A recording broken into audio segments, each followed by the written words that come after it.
Aeronautical University. Today I'll be presenting RadAround, a low-cost field-expedient direction finder for electromagnetic situational awareness in IoT and in contested or especially resource-limited environments, which is kind of the goal of the paper. This project was supported by the Office of Undergraduate Research at Embry-Riddle, and it aims to show that effective EM intelligence gathering doesn't always require complex or expensive equipment such as phase arrays. Here's our outline for today's talk. We'll go through the background of why EM situational awareness is important and relevant to today's space. Go through the objectives of the project, such as why we're doing what we're doing. And then we'll go through the RF system architecture, so the antennas, why they were designed the way they were, and then their construction. Next, we'll go through the mechanical system, so some talk about degrees of freedom, things like that, and then we'll talk about the SCADA and the software that went into that, as well as our DAC. And then we'll talk about, I think, the most exciting part, the experimental verification campaign. We'll show some cool photos and results, and then we'll go through the conclusion and future work we want to go towards. So first off, background. In our space, anywhere we are, we have obviously some common EM devices, such as Wi-Fi routers, which is probably the most common. And then using regular Wi-Fi signals, we could do a lot more with our ambient electromagnetic activity. So we can use drones with Wi-Fi to tomograph spaces, so we can see through walls and kind of 3D map what's going on behind that just using two drones as RX and TX. Yeah. And that's super interesting. That's already a great use for ambient Wi-Fi. And then another cool thing we can do with ambient Wi-Fi is impeding. So you can basically send signals and you can track what people are doing as they sleep, as they walk, behind doors, behind walls. And you could basically use machine learning as well to kind of map that onto each other. That's super interesting. And you may say, well, this is all in the research tense. This isn't being used in real life. But it actually already has commercial viability. Xfinity, as a company, does this by using IoT. So when you connect to a printer in your house to the Wi-Fi, you can now see if there's people walking through your house. It's a good safety thing, so you'll get motion warnings. So we plan to use this today to provide intelligence. So those are things we know of. That's electromagnetic situational awareness we know of, and now there's things we don't know about. So these are solar panels from the manufacturers being Chinese. And it turns out that these Chinese solar power inverters had road communication devices in them. So something we want to do here as making a direction finder is kind of figure out what's happening. So you could use this system and you would learn that they were actually sending signals out to wherever they were sending them, as well as batteries. And it's actually a big problem. So there's relevance here. And then we have in Texas, I'm pretty sure, highway infrastructure was found having communication devices in them to China. So this is very relevant today, and it's super important that we have fast, low-cost, easy to produce direction finders that will be able to sense this stuff. So yeah, especially in the field. So direction finders in literature, what's already been done. Especially for MILCOM, we have distributed sensor networks that will work together to find the transmitter. It's super interesting. And then on a bigger sense, we have high altitude balloons that on a large scale will find a large amount of transmitters across several countries, which is also interesting. But when we focus on individual devices, we have small scale diode microwave imaging, which is low resolution, and we also have another phase array, Spargos phase array, which to be noted is contained to the Wi-Fi band. So that's all very interesting, but it requires precise PCB manufacturing, and it also requires multi-channel radios, which are expensive and hard to program as well as tune. and you just can't find that lying around in the field, which the purpose of this paper is to make a direction finder out of things you'd find in an everyday office. So our objectives for the project are, we want to make a low-cost, using consumer off-the-shelf parts, readily available in the field, things like printers, wire, chicken wire, all that stuff, and a low-cost 3D printer. So we want to be able to make a direction finder out of really simple stuff, something that anyone can do. And we want it to be simple yet effective so that it works for IoT sensing and EM awareness in a lot of use cases, and we'll go through that. And we also want, such as myself, a mechanical engineering freshman when I made this, we wanted it to be fabricated, assembled, and programmed and deployed under a day, which was proved, and I did do that. So it's super fast, it's able to be like this in your hands, and you can see what's going on in your EM space.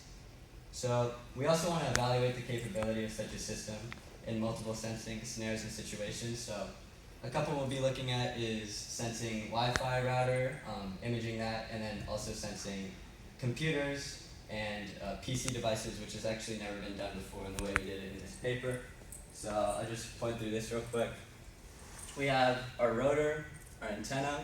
So we have azimuth and elevation changes here, so we can mechanically steer the antenna. And then we have our target that we're looking for, a possible reflector, a possible absorber. And then on the data acquisition side, we have the rotor going to, we'll get into that, but an SDR, and then MATLAB, and then the final image is processed. And then meanwhile, the microcontroller is controlling how that mechanical drive will be working. So that's kind of just a quick overview of the objectives. So now we'll get into the RF system architecture and construction. So for our 2.4 GHz ISM monitor antenna, we wanted something directional, we wanted something with large gain, and we wanted something that was very simple to produce. So this kind of goes together like a Lego. It's completely 3D printed on a small 3D printer, maybe 12-inch by 12-inch build plate. And it's large enough so that you can't all print it in one piece, so obviously it needs to be pieced together, so it's designed that way. It's tuned for 2.45 gigahertz, and it's made from a residential electrical wire for the helical element, and then for the conical element, chicken wire was used as the reflector. The cone element was added to increase directionality and limit side lobes, which it did well. And this was all to get higher resolution in our final images, as you'll see. Our next antenna for the computer and PC sensing, as well as other computational devices, is tuned for the 1.7 gigahertz band. It is, so GPUs, CPUs, TPUs, RAM, PCIe buses, all types of stuff, all operate on a clock multiple of 1.6 to 1.7 gigahertz. That's why it's tuned to this specific frequency, because that's what we're trying to sense. And because of this frequency is used by NOAA HRPT and Meteor HRPT, which are weather satellites used by the United States and Russia, an open source directional design was already available, which is what we used here. But chicken wire and housing wire was still used, so it's still stuff you can find in the field, and it is still 3D printed in parts. So everything in this project is pretty much fully 3D printed to be assembled and fabricated quickly. So yeah, simple 3D printed, and then to raise the signal above the noise of what we're looking for on PCs and laptops, we needed to add a consumer off-the-shelf LNA, so we chose the NOAA, which is actually also used for HRPT imaging. So kind of a dual use of this project is you can also get weather data in the field if you build this, and you could also get satellite data and telemetry. So this is to detect emissions from modern computers, and you can also download HRPT, which is cool. So to go over our mechanical system in SCADA, our rotor here is able to steer the antenna 360 degrees in azimuth, 90 degrees in elevation, so you get kind of a wide picture here. And then the large gear ratios are there to allow for a high resolution, so every step can be to a smaller scale. And that's kind of scaled to your antenna directionality. It's lightweight, completely 3D printed, except for the bearings, of course. And the antenna mount is made to be quick swaps, so you can swap in different antennas quickly depending what frequency you're trying to target for your EM situational awareness. Worm gear is used for the elevation to account for the sag of heavier antennas. And the stepper motors used here are scavenged from an office printer to kind of copy the same thing you have in the field. So we're making sure that along every step of the way this is replicatable in the field or a tough situation where you need to make something quickly with what you have. So now we'll go over the SCADA. You see this video here is the antenna actually working, or the whole system working. So you can see it's plotting pixels as it goes along, so it's live in real time. And what it's scanning for is scanning for a Wi-Fi router, so we're using our Wi-Fi antenna here. And the Wi-Fi router is in front of it, so you'll see the brighter pixels are higher decibels of Wi-Fi.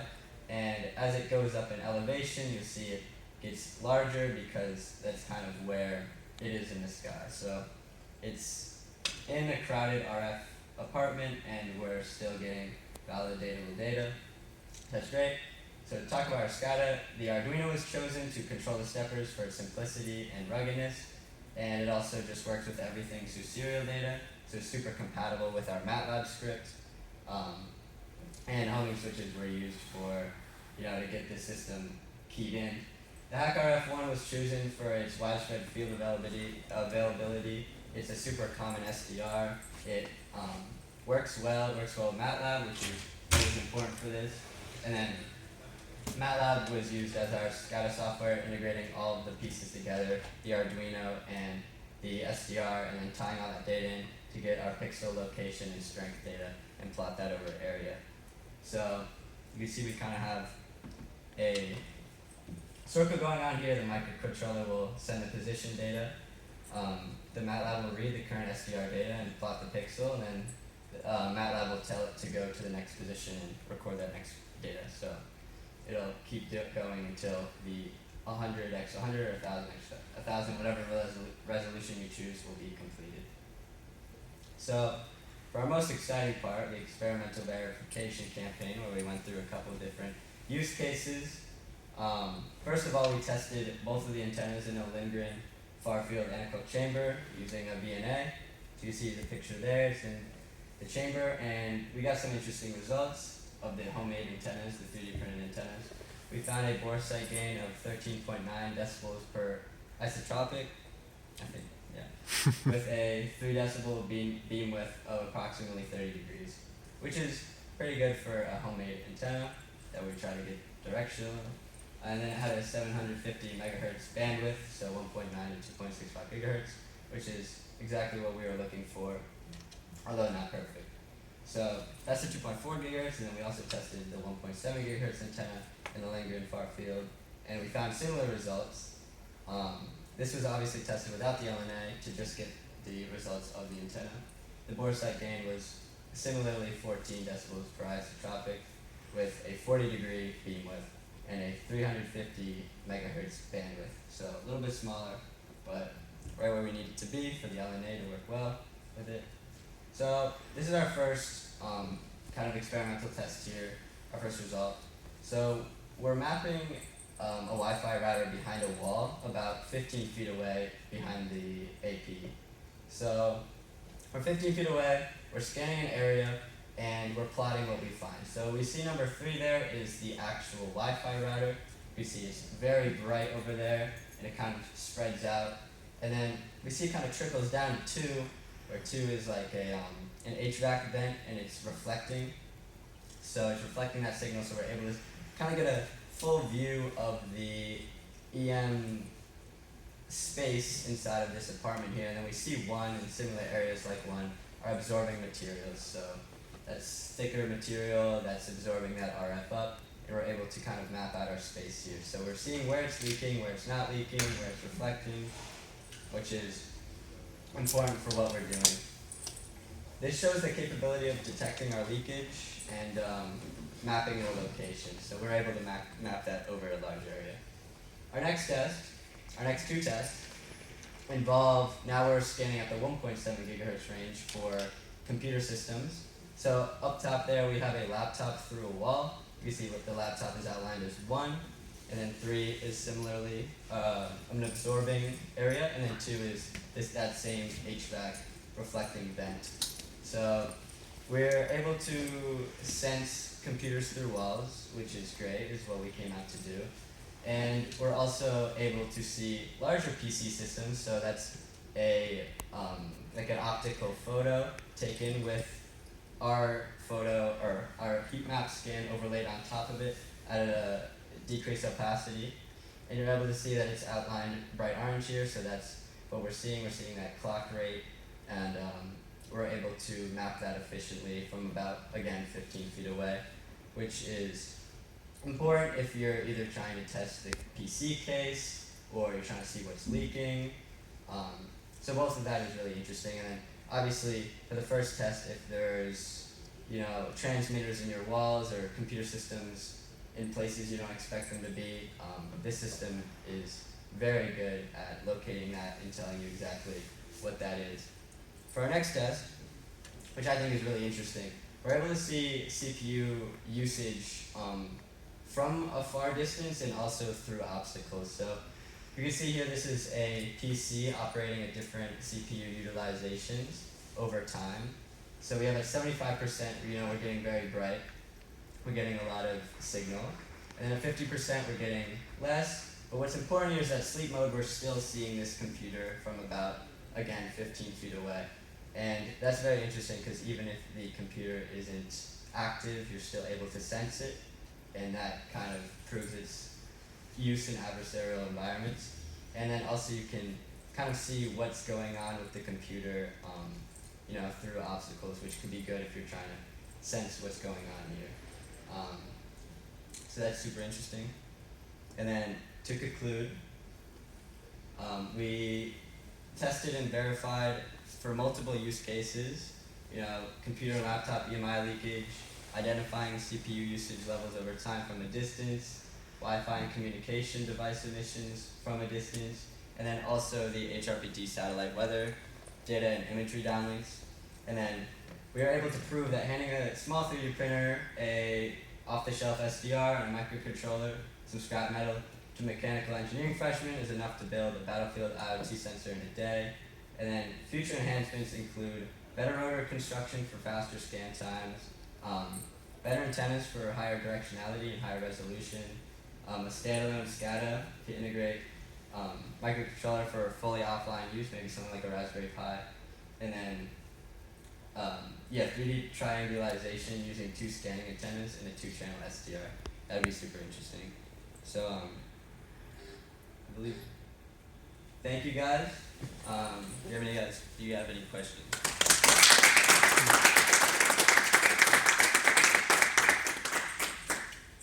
Does anyone have any question? Hi, I'm Long Tran from Rutgers. So, thank you for the talk. I was getting lost at the beginning, but the results were more intuitive for me. So I have just clarifying questions. So, the current experiment setup identified the electromagnetic signals from the field, right? So not only computers, but also electronic devices can also be detected. Am I Yes. correct? Okay, no, that makes sense. So for the electromagnetics, what is the signals you would be mostly amplified for? So for the so we're looking for anything that has a clock rate at a 1.7 or 1.6 multiple. So we're just looking for that, and then the LNA is able to bring that 1.7 gigahertz up. I'm not sure if that answers your question, but Yeah, that's great. Thank you. Any other question? So I have one question. Is there a specific reason why you selected the 2 specific frequency band? yeah. So the 2.4 was selected for the respective Wi-Fi 2.4 gigahertz ITM bands that are used. So maybe 2.412 is often used, 2.45, and you can kind of pick what band you want to choose and measure that. And then the 1.7 was used for the CPU multiple, and we're able to see laptops like this with on that frequency. Okay. So nowadays Wi-Fi is also used 5 gigahertz. Yes. plan to extend this to that band? So yes, but the idea and the cool part about this is you could definitely extend to that. You just need to make the antenna for it, and that's where the hot swappable antenna top comes in. So I just hadn't made a 5 gigahertz antenna, but it's super viable. Okay. Thanks Owen for the answers. I think that's let's thanks again to the presenter. I have a question. Yeah, please. Thank you for your presentation, good presentation also. If there is a person behind the wall, you define the person behind the wall? So Is possible? it is possible. I haven't tested it, but if there is a big enough point source, like a Wi-Fi router, and someone was behind between the Wi-Fi router and the scanner, yes, you'd be able to see the outline of the human. Yes. Okay. It is a passive one, right? So if you pass by, you're just standing there, you don't have anything to refer to. So if you're just standing there, I don't think you're going to get anything. If you pass by, you will detect the person passing by, because you're passing. I think it definitely depends on where the person is between you and the point source, or the scanner and the point source. So I feel you like need to have a picture of what it was before the person is there and what you have when the person is there to compare it. yeah, that would work. Yeah, for sure. Did you do any experiment about the number of Wi-Fis and the position of the Wi-Fis? For example, if you have one Wi-Fi in the room, 5 Wi-Fis in the room, did you do in terms of detection and understanding their environment? So, because of the one router, I had to pick one Wi-Fi band to use while measuring. So one channel. How I guess many BSSIDs has the router?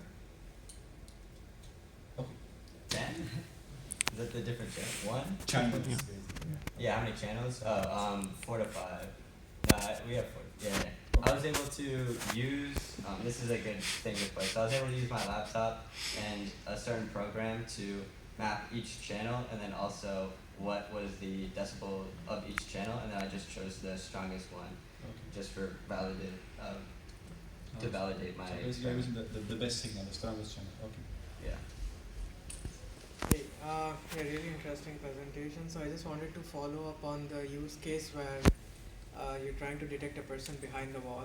If you have a Wi-Fi or something in between you and them, do you think it's applicable? Like if you have a source like that and you can pass waves and you can still do it despite there not being any EM source in that room or something? Like Yeah. So there's been papers on that. Like about not using passive anymore. Like you are trying to detect by using your own source. Can you I see. reflect and find? There's been papers on that. Yes, that is possible.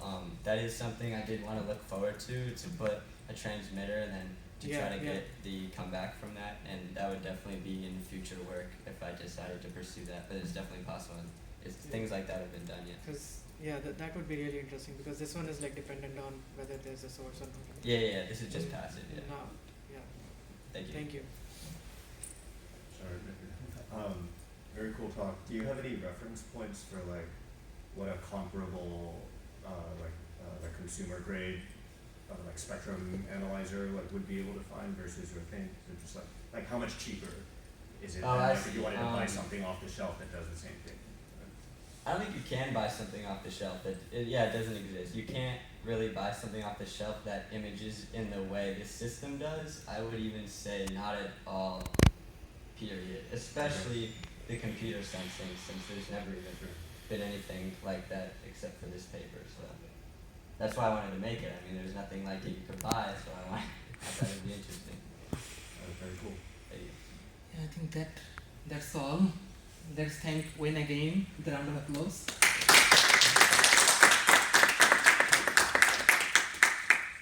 So that's